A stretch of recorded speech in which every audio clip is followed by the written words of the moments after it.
So apparently, a lot of people, when this Alex Myers thing started happening, they realized that they used to watch this guy a lot, but then they stopped, and they can't really remember why they stopped. It's not like there was a specific thing that turned them off, and he became relevant again because of this awful obsession review. And my theory for this is very simple because I went through the same thing. I used to watch him a lot, just stopped watching. Except I kind of remember why, and I'm about to explain that. I think Alex Myers' Riverdale videos were good. And I went back to rewatch them, and I think they, to be fair, they do hold up. I still think they're funny. The thing is, Riverdale is just such a stupid, insane, ridiculous show. Anybody could kind of make jokes about it and they would land because it's just that insane of a show. And that's all Alex was really doing. He was doing his regular crazy, what the hell is this humor? But with Riverdale, it works because you can have that reaction for like every scene in that show. And Riverdale was the right mix of popular and bad. And so I think everyone who was into that show watched content creators make fun of that show like Alex Myers. I think that's how he got popular. I think he even acknowledges that his Riverdale videos are what got him popular.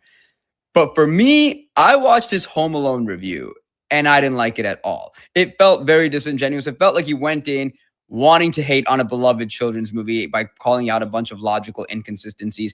It was just a bad faith. Let me just joke about how bad this movie is. And I just didn't like it. And I realized that I don't like that kind of humor of let me just make fun of random things that happen in these kids' movies or in these Disney movies. And I think I subconsciously just stopped watching him because of that. Like, I don't think I made the conscious effort, but I remember not liking that review. And I think everyone did something similar. I think everyone watched him for those Riverdale videos, then probably watched like another review of something else. And they're like, wait, these jokes don't actually land when it's not about something insanely stupid like Riverdale. Like when he's making fun of like a good movie because he thinks it's funny or he thinks it's funny to make fun of it. I think people realize that this isn't actually that funny. And I actually don't like his negative energy towards this movie or towards this show. And they just naturally stopped watching him. All that to say, you can't please everybody, folks. You just can't. Sorry. What's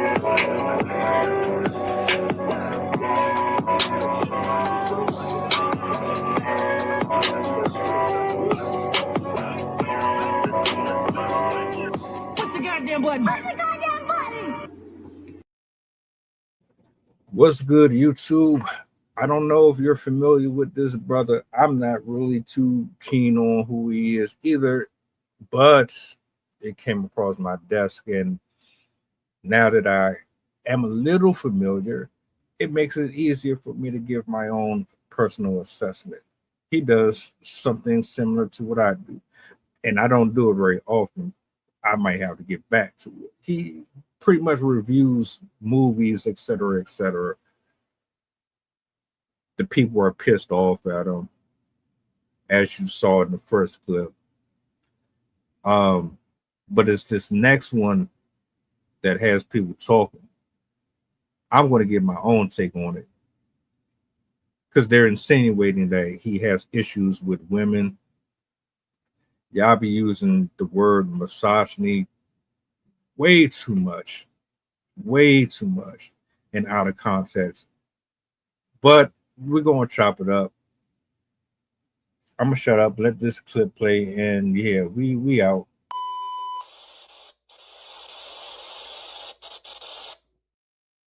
Popular content creator Alex Myers is being accused of misogyny after viewers said he defended the male lead Bear in his review of Time's Obsession.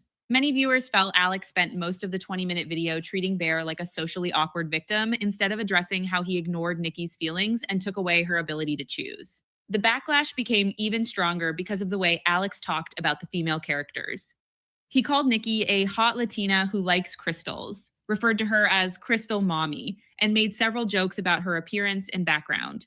Critics said he gave more attention to Bear's story while reducing Nikki to stereotypes. He was also criticized for using light and joking language while discussing one of the movie's most serious scenes. Some viewers said this made it seem like he did not understand the harm shown in the film. Alex later posted an apology and explained that he only meant Bear appeared to be a good person at the beginning. He agreed that Bear became the villain after choosing to control Nikki and ignore her consent. However, the original review remained online, and many viewers said the apology did not fully address his comments about Nikki. Now, people are debating whether Alex simply misunderstood the movie or revealed a much bigger problem with how he views women. Popular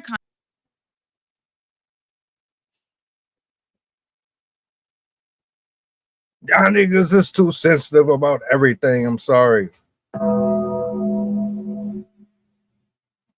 You can't please everybody, bro. I'm sorry. As long as you do anything on the internet, especially when you critiquing someone, just go ahead and chalk it up.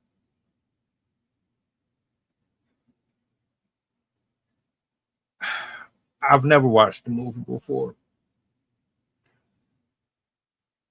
but I'll say this: when people are invested in a character, they're invested in a fantasy, a lifestyle. They submerge themselves in a reality that don't exist. People live vicariously through these movies and these shows and these people. They take a sick, unearthly level of investment in this stuff. So if you become popular or begin to get some type of notoriety off of reviewing and talking about their personal favorites, they find their way over to your channel, your platform, your app, wherever you are, and you say something that they don't like, even if it wasn't intended to come out the way that it did, it's a wrap. It's over. I don't speak on movies that I've never seen. I don't speak on shows I've never seen. I stay away from subjects that I have no knowledge on.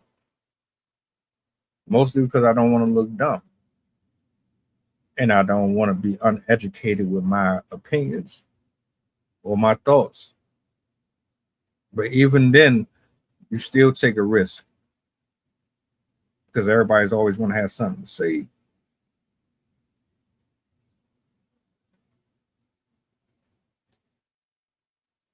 I want to be perfectly clear.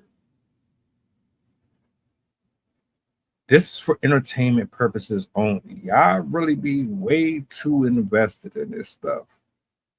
It's a movie. It's a show, whatever. Like, damn. It's just a show. How does this necessarily reflect on a person's true character outside of the screen? I never understood that. Like, if someone spoke on Chris Brown or spoke on Cardi or somebody like that, y'all be the same way.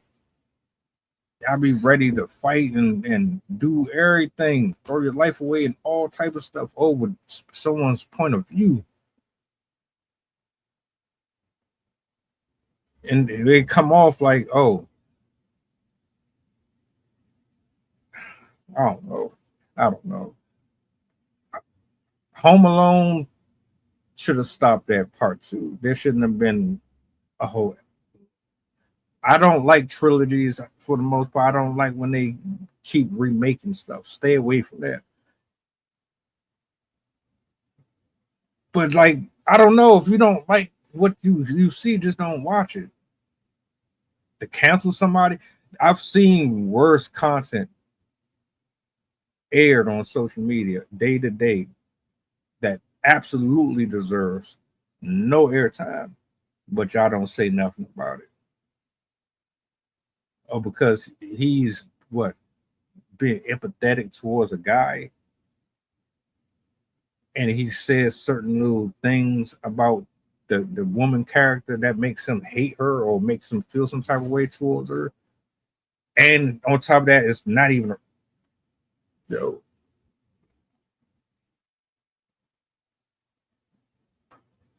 We too sensitive, way too sensitive in 2026. And this is just my opinion, of course. I don't know, man. Y'all tell me what y'all think about this. I didn't hear anything that was extremely damaging, though. Even she was like, she didn't think it was all that bad. I think y'all be reading too much into this shit. Yeah, like y'all real life act as if you are the characters in these shows and you're personally getting attacked or something. I don't know.